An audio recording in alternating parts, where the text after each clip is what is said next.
Welcome to a brand new season of Vista Mall recaps from Reality TV Warriors. My name is Michael Armstone, and I am so glad to be joined, as always, by the Canadian who's a really nice person, Logan Saunders. Evening. Evening. Hello, hello, hello. We are back finally after a 6-month absence, and I think it's fair to say we're quite excited that this is back.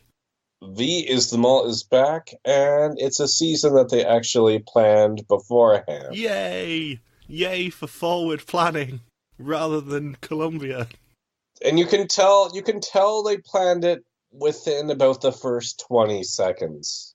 I think it's fair to say a year on now that Colombia was not our favourite season, and we maybe slightly regretted covering it as our first VSML season. Yeah, because we just watched the Georgia one together without actually podcasting it, correct? Yeah. I said it at the time, it was always going to be difficult that they were following up with a season after the Georgia one, which had the best opening episode of any television programme that has existed, and Colombia wasn't our favourite. But, having said that, China looks like it's going to be amazing. That is not a sentence I've said before. So, we are back, and what better way to begin the season by kind of reintroducing ourselves. Logan, do you want to start? So, I am Logan Saunders. I am from Canada, and I've been following the Mole since the first American season originally aired back in, would that be 2001, I think the first US season aired. Watched through the first 5 US seasons at the same time. I would watch the Australian seasons as they were coming out, or not as they were coming out, I guess shortly thereafter, right when I was in high school in the late 2000s. And then I kept hearing about, or I would read transcripts in 2001 or 2002, where there used to be a GeoCities website, which really dates me, that had written transcripts of all the different international moles from all the different countries. And fun fact, the second season of the British Mole filmed an episode about 20 minutes away from my house. So, I am Michael, I live in England. I've been watching Mole since 2001 when the UK one first aired, back when Logan was getting it cancelled. And I've been watching Vista Mole since 2013 when I discovered the wonderful game show fan site Butler's Bar and their coverage of it. And we'll be talking a little bit about Butler's Bar later, because they are running the suspect list again, and we are also doing our own first suspicions list. So if you've been watching social media over the past couple of days, you've seen that I posted a link to a Google form. You can fill it out and give us your first instinct suspicions on who it is after the first episode, and I will be keeping an eye on this during the season to see whether anyone has any good instincts. Also, something worth mentioning is that whilst we're going to try and avoid some spoilers for previous seasons, this season is all about nostalgia, and there are a few little tributes to previous seasons that I spotted. There are a few little tributes that they actually actively acknowledge during the episode. And I'm not going to go into any specifics for seasons that I've seen, but if you haven't seen some previous Vista Mall seasons, just be a little bit careful is what I'm going to say. Because I think some people are going to be discussing in more detail the things that I have spotted online. And with that, we should get into the episode, really. So we open with everyone describing their entrance, which actually was released on social media a few days ago, to drum beats and climbing up steps at the Hanggu Pass. And Dutch Katie Wicks, as I will be calling her, aka Tina, is the first to appear. And knowing what we know about Vista Mall, do you agree with me that the children's chanting is definitely going to be either part of the reveal or a hint in the end? Because it did sound like they were chanting in English at some points. Yes, and the fact that they cut to groups of children doing activities numerous times throughout the episode is a strong indicator that it's going to tie into the finale. We had very random cutaways to the children. But they do like to do that sort of stuff and then just taunt us with it. I think that it's probably going to factor in, because I was trying to kind of tune everything else out and just listen to the chanting to see if I could work out what they were trying to say. Or play it backwards. But there is a more obvious previous season reference to this, and it is one you haven't seen. So, there is a previous Mole season that opened with everyone doing a challenge and then having to get somewhere. And they were brought up and told a statement about the country that they were in. And it turned out that the first words of these statements spelt out who the mole was going to be. So I'm going to mention all of these statements. I don't think they're doing this again, but I think it was an obvious reference to that clue. So, the Hanggu Pass is where China began, because it is where Taoism was born. And Vidum is a game of deceit and lies, and you must be tactical to reach the finale, or alternatively be all right. And Dutch Katie Wicks is told that friendliness in words brings trust, and each person, upon their arrival, has to choose between a gate that may lead to wisdom or happiness. If you're Sinan from last season, you get neither of those things. And there are so many famous Dutch people on this season. We have a former footballer, we have TV presenters, food presenters, TV actors and actresses, a mandolin musician, A-list celebrities for the porcelain anniversary. Yeah, I wonder whether the porcelain anniversary is going to come into it, because they mentioned it in the intro, obviously. We had Rick mention it in the intro, but I'm not sure they went to China just because of that. I mean, China's a great location for them to go to, don't get me wrong. And Rick re-emphasises to Tina that Kenneth is maxed, and behind each gate is another choice. Tina chooses the Wisdom Gate, and she gets a table full of keys with different years on them. And I'm so disappointed they mentioned this later in the episode, because I knew what the connection was. They are all years with Vidum seasons, and behind the Wisdom Gate is the first 10 seasons. So it's 1999, 2001 to 2003, and 2005 to 2010. And she picks the Japan key 2010. Birdie is next, and he's told you can reach anything with twisted words, but by acting rightfully you can overshadow others. At which point I went, these are definitely clues. And he chooses happiness, and the keys are the other 10 seasons, 2011 to 2020. And he chooses 2014, which was Hong Kong and Philippines. And Anita is up third. She's overwhelmed, and her quote is, react to an intelligence intelligently. And she also chooses happiness. And further into the temple are boxes with numbers on them. In each box is a note with Chinese characters. She did not take heed of Rick's advice. She did not. Spoilers for later in the episode. And she chooses the 2021, which, to be fair, if I'd gone through that gate, I probably would have picked myself. Because that's the sort of thing, if we hadn't seen who picked the 2021, you would know for certain that it was probably going to be the mole. There's obviously going to be something more to those key picks, because they do keep them later in the episode. Yeah, they actually hang on to those tags, yeah. Which makes me think it's going to be a massive hint to something. What that huge wall that all the players come across, was that designed specifically for the challenge, or were those... Because that would have been a huge build for, like, a 10-minute challenge. Yeah, that's the thing, because that does obviously appear in the intro. And when the intro came out, everyone went, ooh, there's a clue there, because someone appears right after the Chinese character for Mole. But they won't have built that just for the challenge, which means that I'm assuming everyone's box's Chinese character note had the Chinese character for Mole in it somewhere. And I'm assuming it probably spelled out who the mole of that season was, which means we need to look at Anita's one and work out who it says. That would be my instinct on it. Don't know whether they would do something that obvious, but I think it probably is going to be something like that. Right, that it was all in Chinese. Yeah, that's my gut feeling on it. So if you're a Dutch Chinese person, boy oh boy, do you have an advantage with the First Suspicions pool this season? Yeah, you do only have until 8:30 Dutch time on Saturday to do it, which is why I'm mentioning it today. Let's get the word out to every Chinatown in Holland.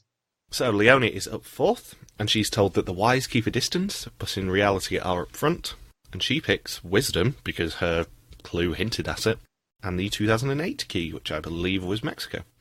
And she is really tall. Yeah, she is. But she's Dutch. What do you expect?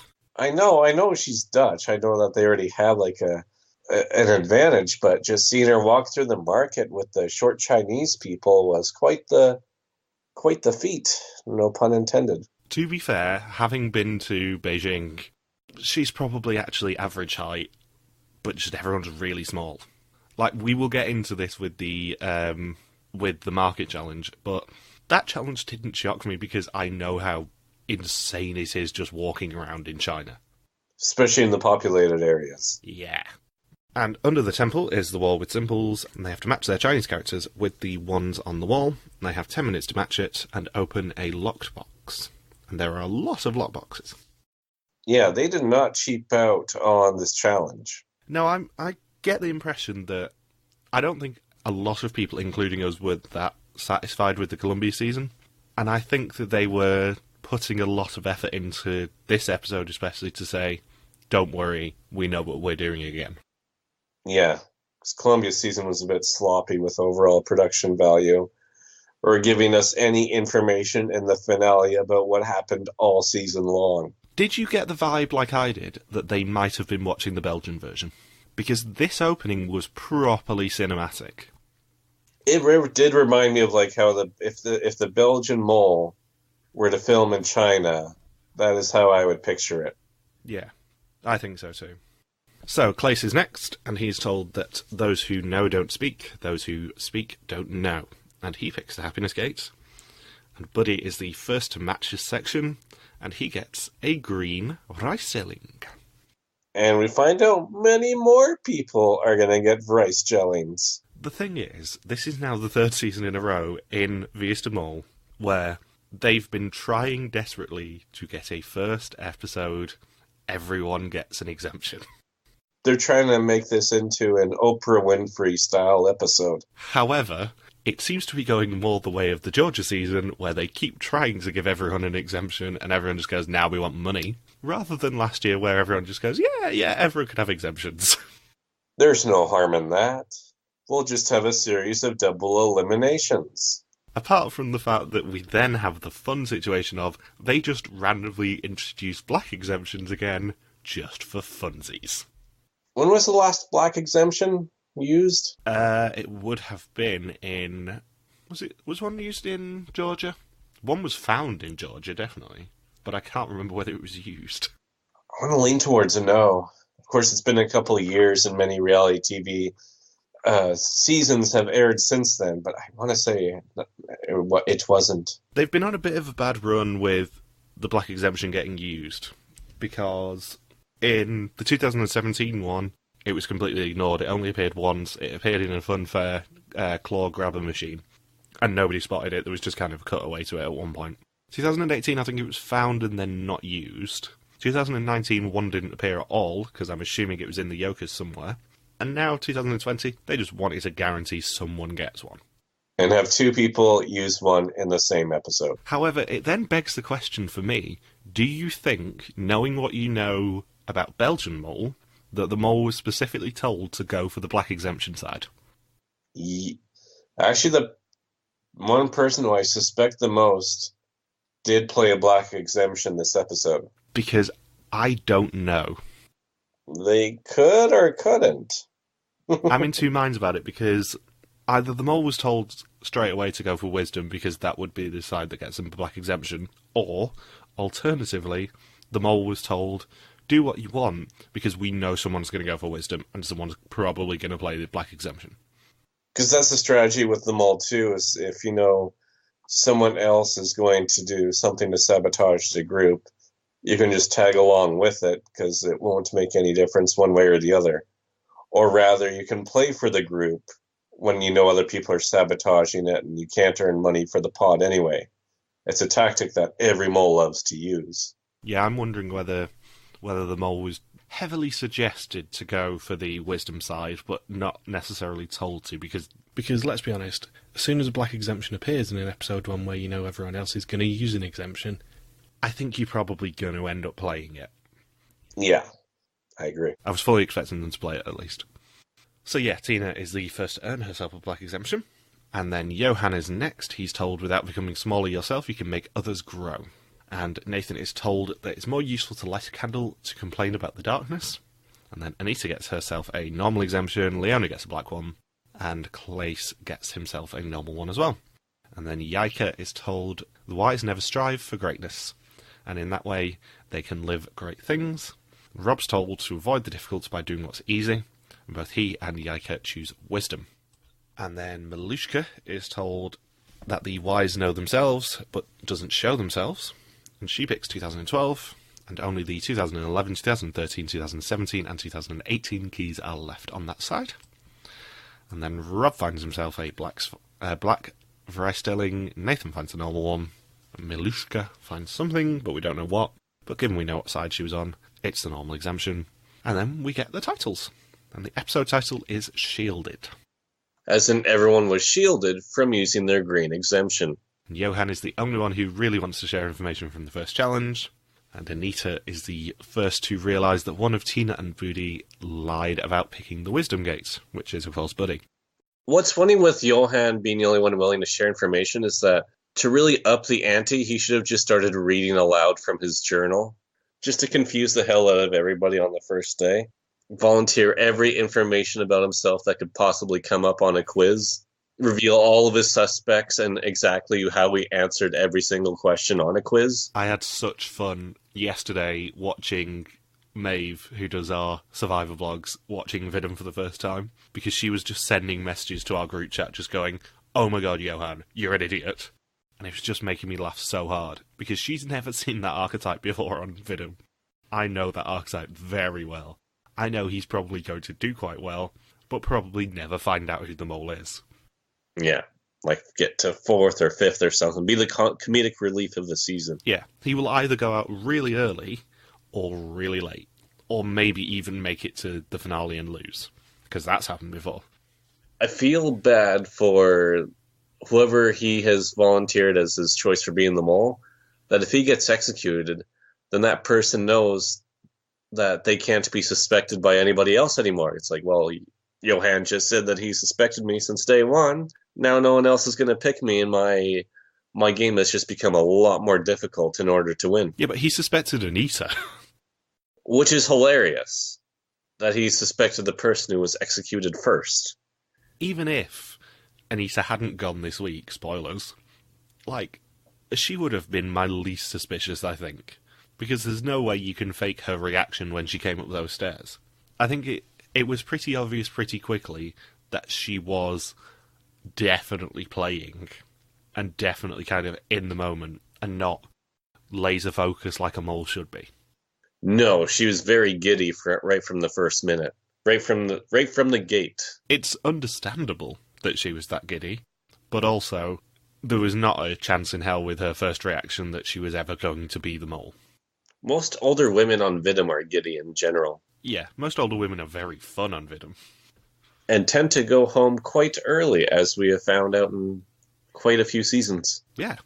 So, Johan reveals to Leonie that he has an exemption, and she lies to him about what she got. And on day 2, they get sent to a market in a now Vidum tradition, and they have 20 minutes to search the market for tablets with half notes on them.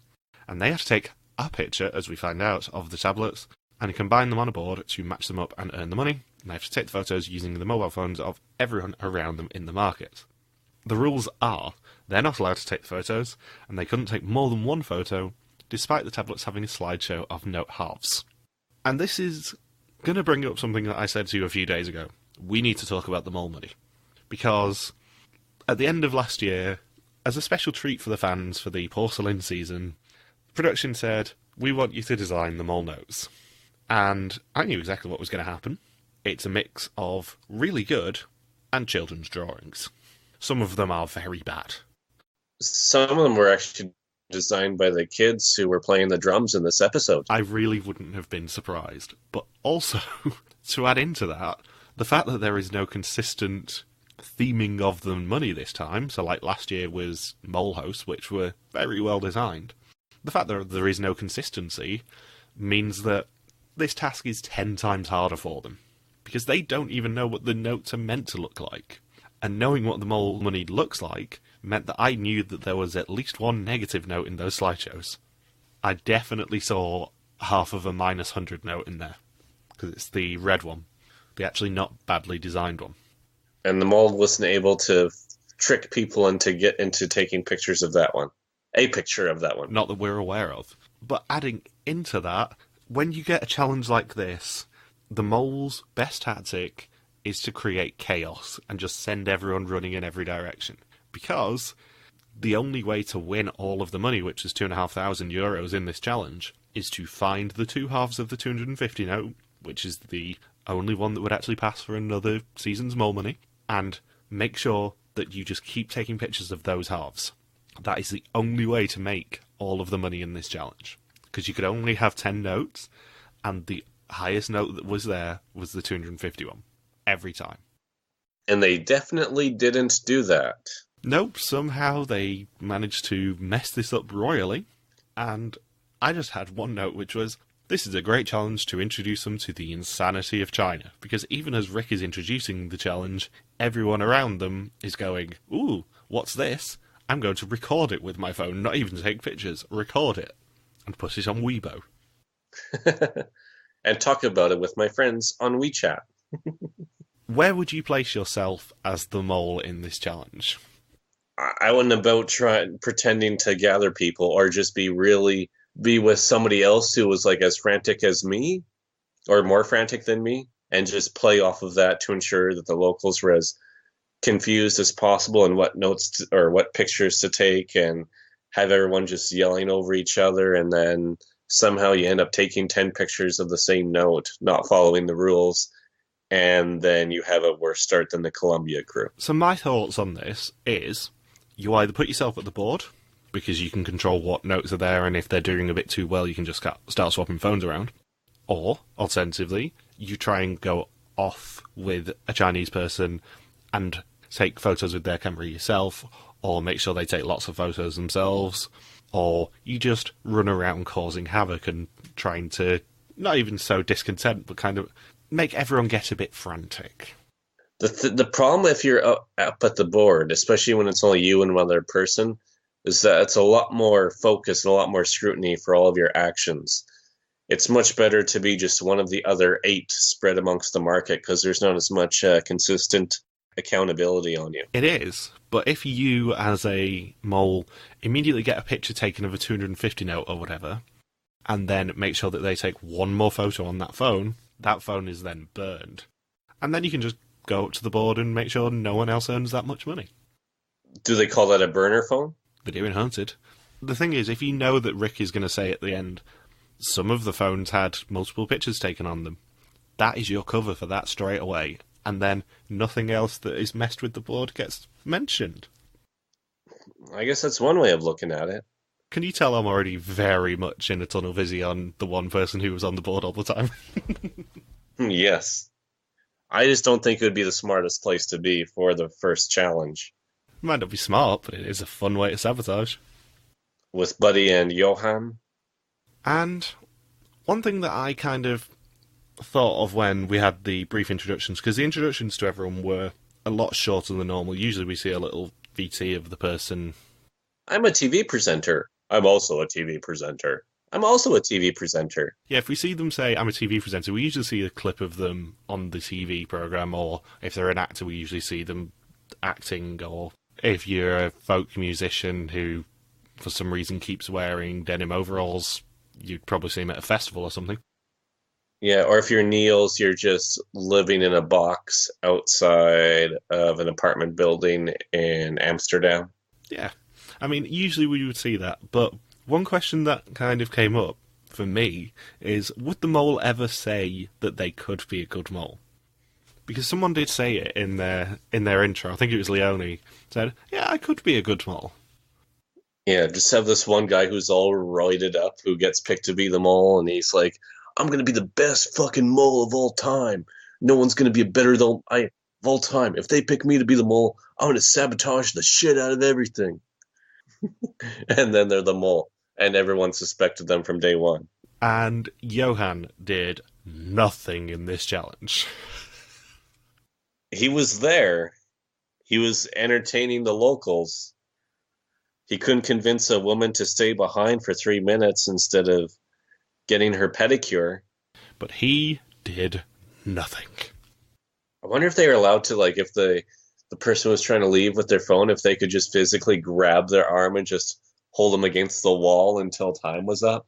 Knowing what I know about China, I would guess that they would not do that in a million years, because they would get sent to prison camps. There is no way to mince my words there. They would get sent to a prison camp. That would be an interesting second challenge. The problem is, if it was Johan, he would probably think that it was the next challenge starting now and he just had to try and escape. Yeah, where's the key? Why isn't there a crane game here, guys? Guys, why is there nothing in this truck escape room container? Why are my glasses shattered on the floor? I can't see. Why are the glasses now shards now in my eyes? And one sabotage that we did see was that Leonie convinced her woman to keep taking pictures, even despite the one photo per person rule. And Yaika was suspicious. Yeah.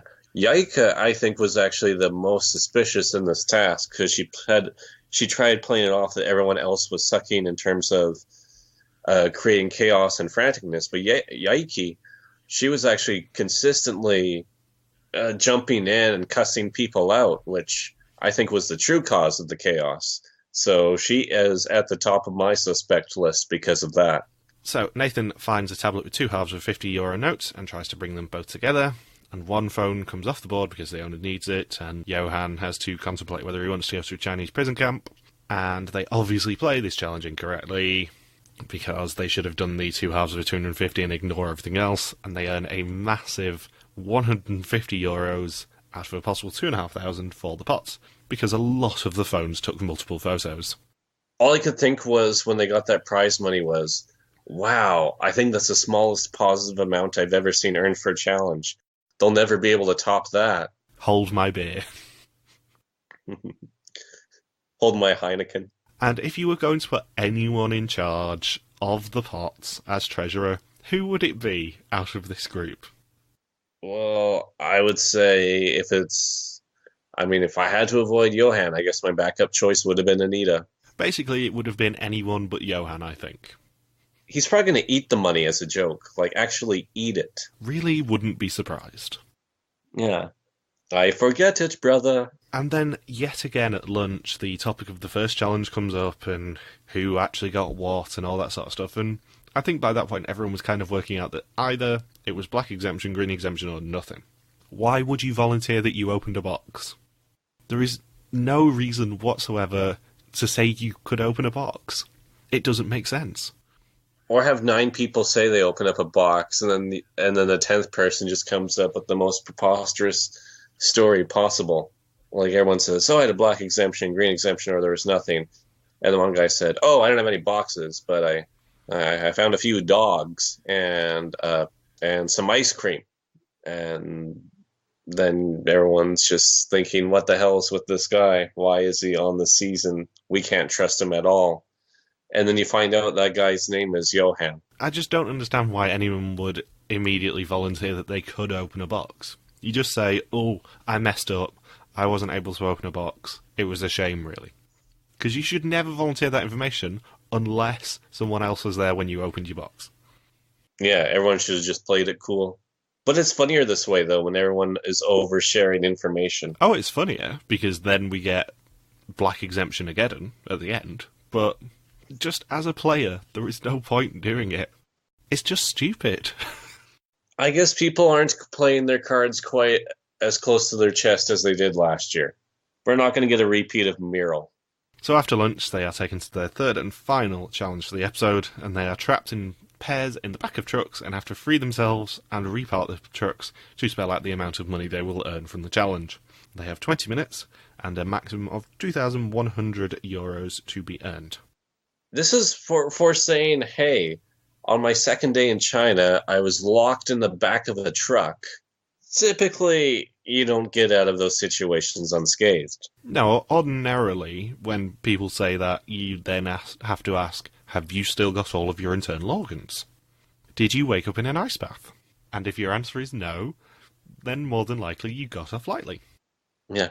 You're probably a spy, a saboteur of sorts. Is it really wise doing a game like The Mole in a country so paranoid as China?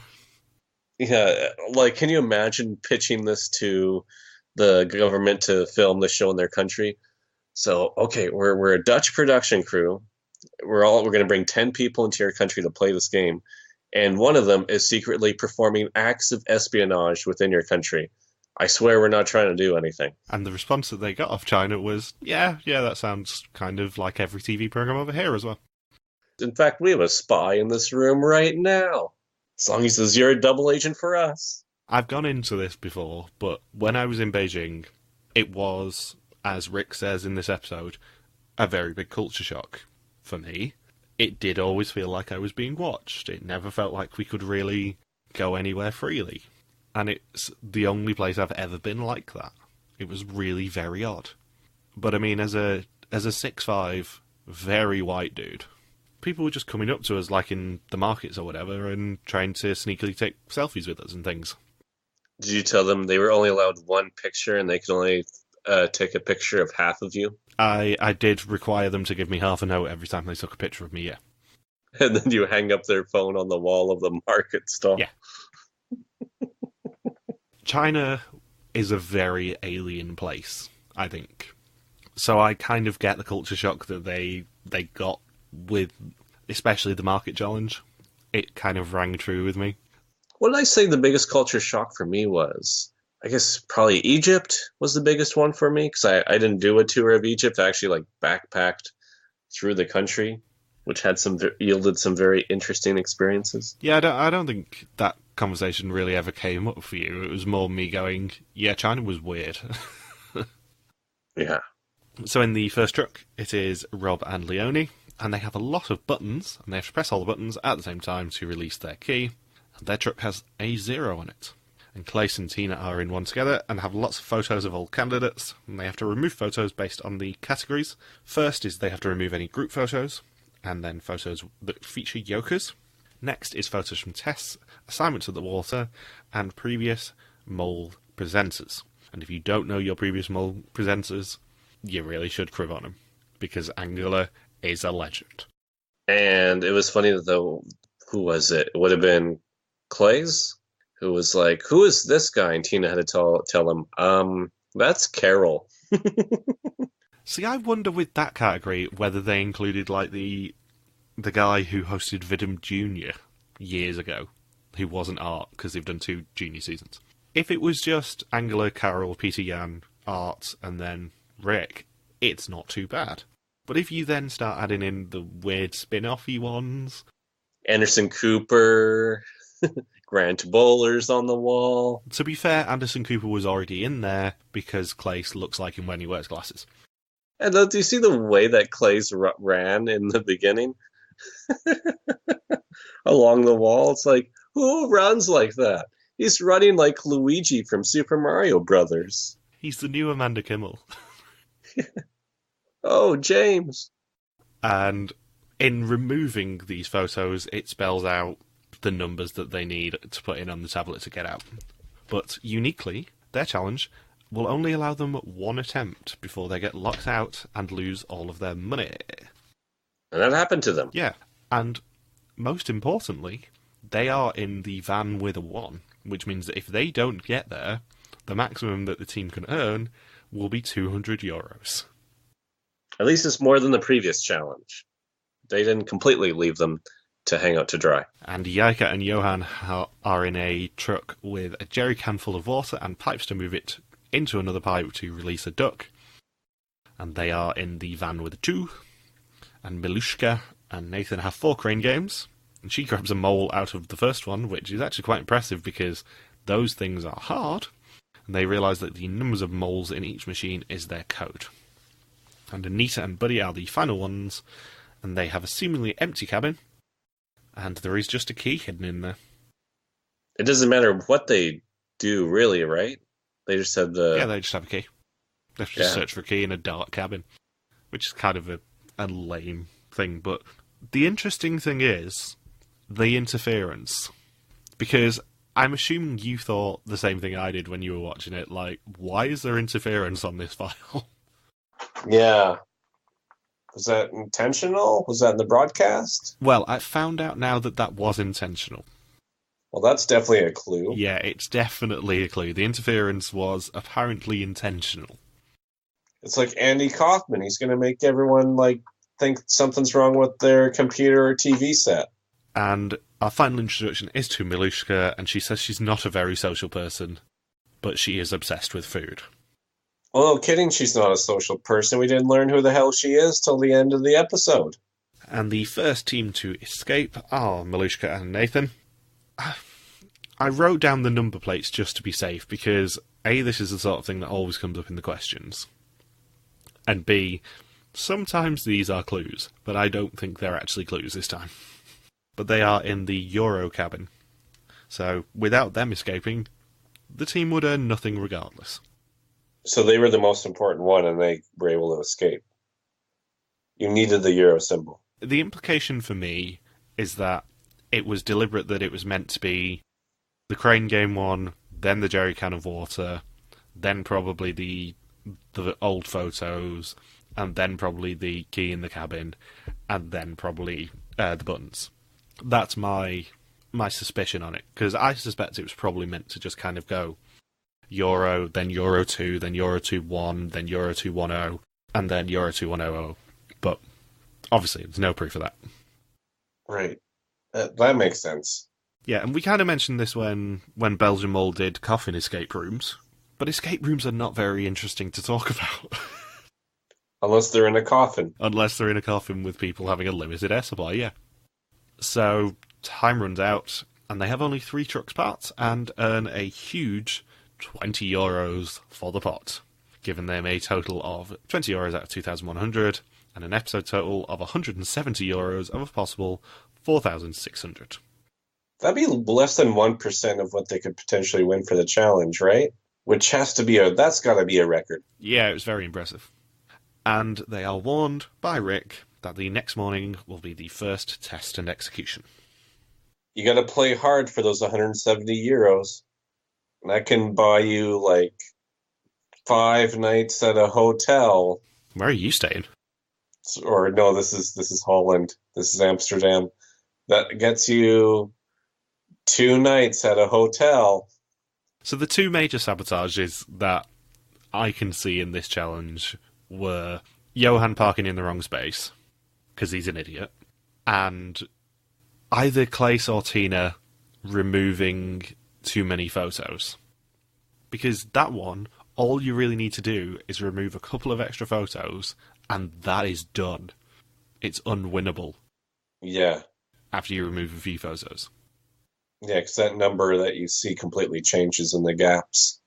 It would have been funnier if they switched out the trucks. Whoever was in the 2 and the 0 spot, if those 2 trucks had switched, so they just won €2. Yeah, I wonder how they would have dealt with that. Would they have rounded it up? Because the minimum note they have is 10. I don't know. I think Rick just hands them out like a couple of chocolates or something. They don't have a note lower than 10, as far as I'm aware. Rick's probably like, here's this Toblerone. That's her €2. So, it is now time for the test. 20 questions about the identity and actions of the mole. Whoever knows least has to go home, except for the mole, who never goes home. And Buddy's lie is outed because Tina and Leonie have made an alliance or a coalition. So they know that Buddy is not to be trusted. And he's not your buddy guy. Yeah. And Rob says that you don't want to be the first to go home. Anita says it is Russian roulette and no one has a clue. I think Rob is playing for tattoo laser removal surgery. Do you see how many tattoos that guy has? Yeah, and every time he wears something different, you see a new one. Yeah. It's like the picture challenge in the truck. Depending on how the way he wears his layers of clothing, the more of the image you get to see. And he's a banjo player. A Dutch banjo player. Maybe the final clue for Rob is that at Vondelpark, he'll take his shirt off or something and it'll say The Mole 2020 at the back. A tramp stamp. And then he'll play a banjo followed by a kazoo.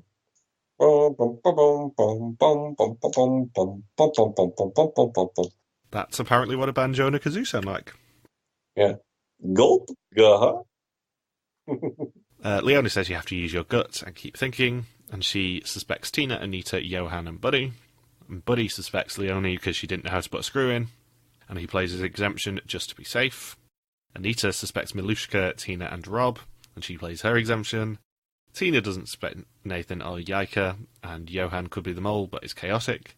Johan suspects Anita, and he plays his exemption. Yaika suspects Buddy and Anita, and she considers playing the black exemption, but we don't find out whether she does yet. Milushka's gut feeling is Nathan because he doesn't write anything down. She plays an exemption. Nathan suspects a woman, primarily Tina, and he plays an exemption. I sound like a broken record now. Clay suspects Tina because she locked the tablet out, and he plays an exemption. And at the results, Rick reveals that a black exemption was played, But we find out that it was by Leone and Yaika, both played theirs, and everyone is level again, and someone will be going home. And Nathan gets a green screen, as do Leone, Buddy, and Tina, before Anita is the first to leave. I like how they have, when they do the confessionals at the end of the first episode, where they say, oh yeah, Anita really held this group together in the whole 2 days that we knew her. Or, man, look at this montage. You get to see her jump out of a truck and walk through a gate. Everyone got to really connect with Anita on a personal level in those 48 hours, where they also had to get to know 8 other strangers equally. And that's being generous with that time, because they still have to record their confessionals and play these games. Like, I remember in school where some people in my class in elementary school, there'd only be like 20 of us or so in class, and there's still kids who don't know some of each other's names after the first couple of weeks.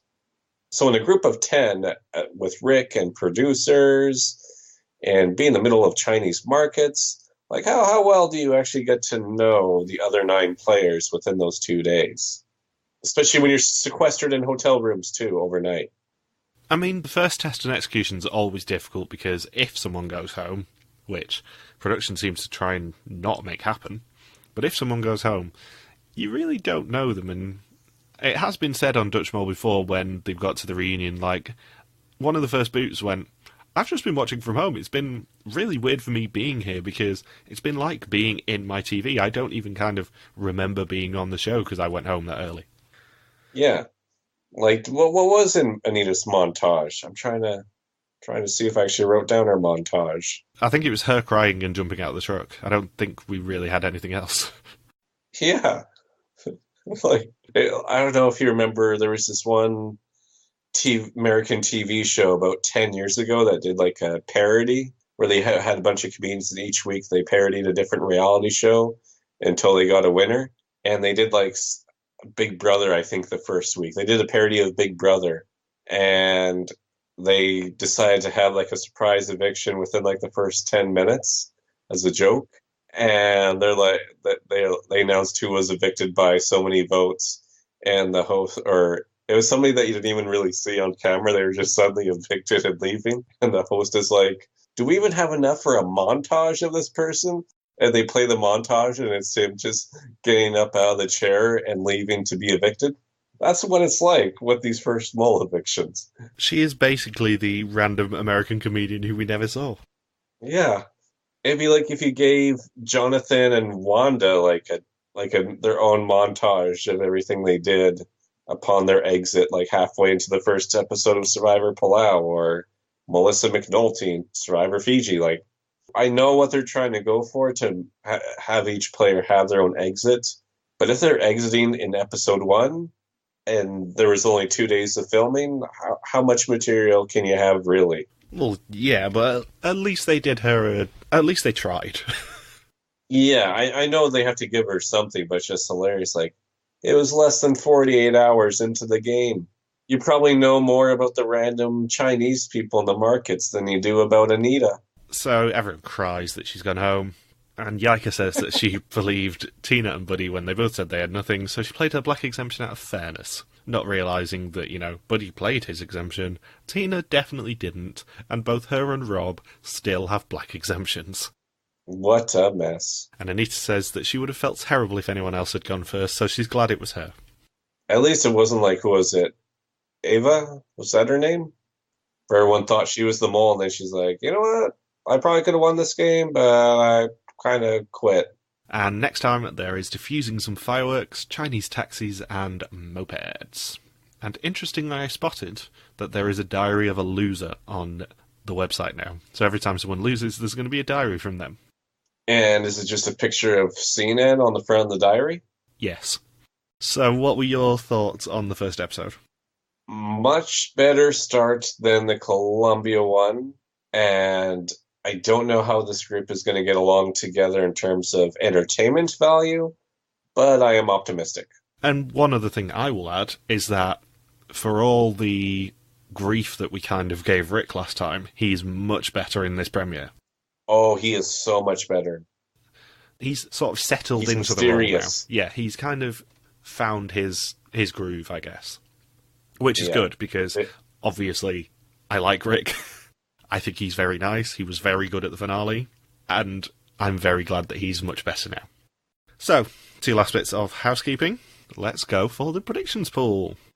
Okay. So following the premiere, me, Logan, and last year's winner Michelle, because Michelle did manage to somehow pick last year's mole, which was a great situation for me being stood in the audience at Vonderpark going, oh my god, Michelle's won, what the hell. So, following the premiere, me, Michelle, and Logan all filled in a form listing the cast from most to least suspicious. Michelle was guaranteed her first pick as Vidum winner last year. Logan would get his first unless Michelle's matched with him, because he won the Belgian one last year, which we don't need to mention. And then it would be me, and so on and so forth, until we all had 3 people on our team. And the person whose team contains them all on finale night, which is March 14th, will be crowned the winner. And here's the bit that Logan Saunders doesn't know. They will win a trophy. A trophy? There is a trophy. Who do you think's buying it? You? Yes, obviously. So if you win, you're going to buy yourself a trophy? Yeah, that could actually be the funniest situation, but yes, in theory.